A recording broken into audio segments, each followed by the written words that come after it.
All right, you know the Roman Empire. You think about it every day, and there's a good chance that you know that the legend says that it started with two twins, Romulus and Remus, who were basically raised by wolves, which, as a side note, is an objectively awesome origin story. What we know for sure is that the Western Roman Empire that grew out of this legendary past, a political entity that lasted over 1,200 years, finally bit the dust in 476 AD when its last ruler, who was also named Romulus, got the boot. Coincidence? Almost certainly, but it's the kind of neat, tidy historical bookend that makes you say, okay, that's pretty good. Now, the question of why it collapsed has fueled a historical debate so vast and unending, it makes seeing people argue between Star Wars and Star Trek seem enjoyable for people who hate both.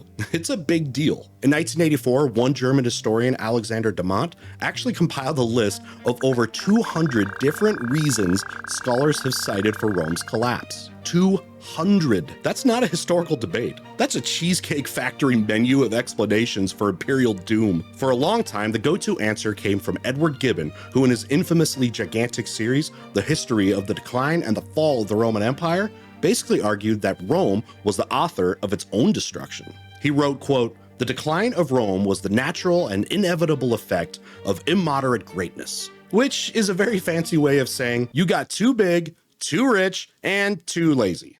You played yourself. And to be fair, he had a mountain of evidence. The whole system was showing cracks for centuries. The Roman economy had all the long-term planning of a college student with their first credit card. It was massively over-reliant on enslaved labor, which is not only morally abhorrent, but also a terrible business model. When you can just throw more bodies at a problem, you have zero incentive to innovate, so your entire economy just stagnates. Then there was the bureaucracy and the army. Oh, the bureaucracy. Maintaining them was so expensive, it was like paying for a streaming video service for every single person in the empire, except the only show available was called Watching the Road Slowly Crumble, and the subscription fee was all of your grain. This predictably led to crushing taxes that fell hardest on the middle class, and a level of internal corruption that would make FIFA jealous. And that's before we even get to the political situation. The 3rd century in particular was a non-stop roller coaster of civil wars and assassinations. This weakened the central authority so badly that the empire started to fragment. It became vulnerable,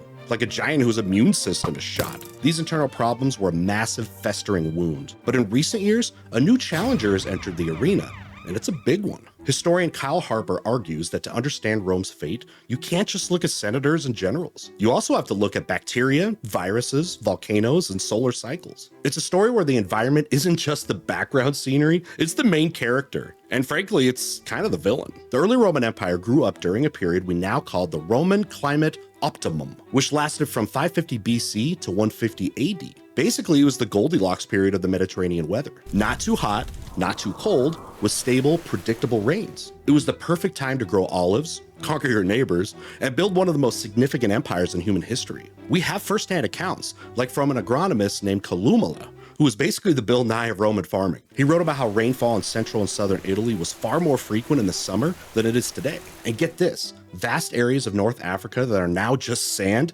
used to be the empire's breadbasket, covered in arable land. For a while, the climate was Rome's greatest unspoken ally. Then, around the mid-3rd century, the planet did a thing. Tiny, subtle changes in the Earth's tilt, we're talking fractions of a degree, meant less solar energy was getting through to the atmosphere. And the climate, which had been Rome's best friend, suddenly ghosted it and started hanging out with a new chaotic crowd. The weather became colder, drier, and wildly unpredictable. We even have eyewitness accounts of this shift. Cyprian, the bishop of Carthage, who we'll be hearing more from later, wrote, quote, "The world has now grown old. In the summer, the sun has not so much heat for cherishing the harvest," which is ancient bishop speak for, everything's terrible now and my crops are dying. This wasn't just bad for a few seasons. This was a fundamental shift. And this climate crisis hit the empire right where it hurt, the food supply, at the exact time it was dealing with all those other self-inflicted problems. Because of course it did. And just when you thought it couldn't get worse, folks, it gets so much worse. You see, the very thing that made Rome so successful, its incredible connectivity, its dense cities, its vibrant trade, became its greatest vulnerability. Yes, all roads led to Rome. Unfortunately, so did all the communicable diseases. As Kyle Harper argues, Rome's bustling cities and the continent-spanning trade networks created a, quote, unique microbial ecology. Before the big plagues hit, diseases like tuberculosis Diseases like tuberculosis and leprosy were already enjoying the ride, spreading on a limited but persistent scale. But the empire's success built the perfect infrastructure for something far worse. It was the world's first ever super spreader event, and it lasted for centuries. The first big one was the Antonine Plague, which crashed Rome's party around 165 AD. It wasn't a mystery guest. We're pretty sure it was brought home by legionaries returning from a war against the Parthians under Emperor Lucius Verus. It's the worst souvenir in history. The famed Greek physician Galen was even summoned back to Rome to treat the imperial family, and his detailed accounts of the symptoms led most scholars to believe it was a particularly nasty strain of smallpox. The final toll was apocalyptic. An estimated 5 to 10 million people died. That's around 10% of the entire population. To put that in perspective, losing 10% of the population is like if the United States' entire state of Michigan just vanished in one day. Good luck running an empire or a functioning car industry after that. And just when Rome was catching its breath, bam, the Plague of Cyprian arrived in the mid-3rd century. This sequel was even deadlier. Originating in Ethiopia, it swept through Egypt, the Mediterranean Levant, Asia Minor, Greece, and Italy. The Christian historian Paulus Orosius, writing later, described the scene like a review on a post-apocalyptic version of TripAdvisor. Quote, "Everywhere, country houses, fields, and towns were left without a tiller of the land or an inhabitant, and nothing remained but ruins and forests. It was a 1-2 punch of pestilence that hollowed out the empire from the inside."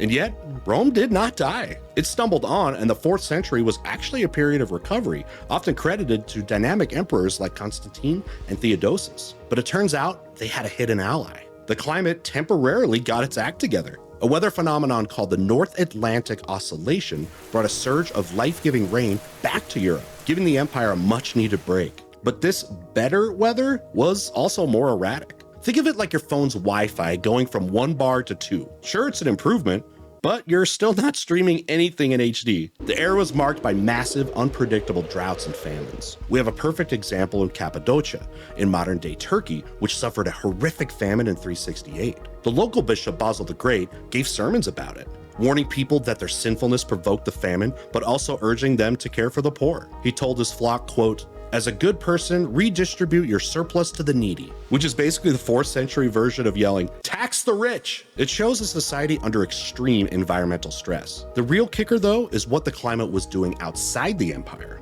A massive, prolonged drought hit the Eurasian steppe, home of the Huns. Now, the Huns weren't just showing up to be history's designated bad guys. They were facing an environmental catastrophe of their own. They were, in essence, climate refugees, and their westward search for new pastures created a continent-sized game of civilizational dominoes, pushing Goths, Vandals, and other peoples right up to Rome's front door. So, when Attila the Hun invaded Italy in 452, it wasn't just a random act of aggression.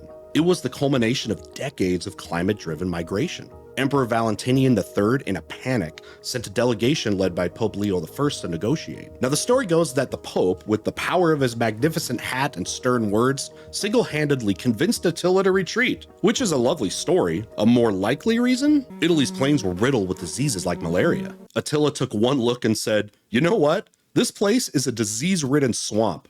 We're out." And speaking of dirty tricks, it's worth noting that while germs were an accidental weapon, the Romans weren't above some intentional chemical warfare themselves. Roman generals frequently ordered the poisoning of wells and cities they were besieging. So, nobody's hands were clean here. So, what can we take from this? The old reasons for Rome's fall, corruption, civil wars, a stagnant economy, are all still true. But you can't tell the whole story without adding climate change and pandemics to the mix. These forces weren't just the background, they were the catalysts. They were a stress test that the rotting, unwieldy, and exhausted Roman system had ultimately failed. They decimated the population, shattered the economy, and drove the migrations that finally overwhelmed the borders. History is never a simple one cause and one effect kind of deal. It's crucial to avoid deterministic conclusions. But as Kyle Harper argues, the fall of Rome is an example of the, quote, uncanny power of nature in the fate of a civilization. Which is a very polite, academic way of saying that the planet will absolutely wreck your empire if you're not paying attention.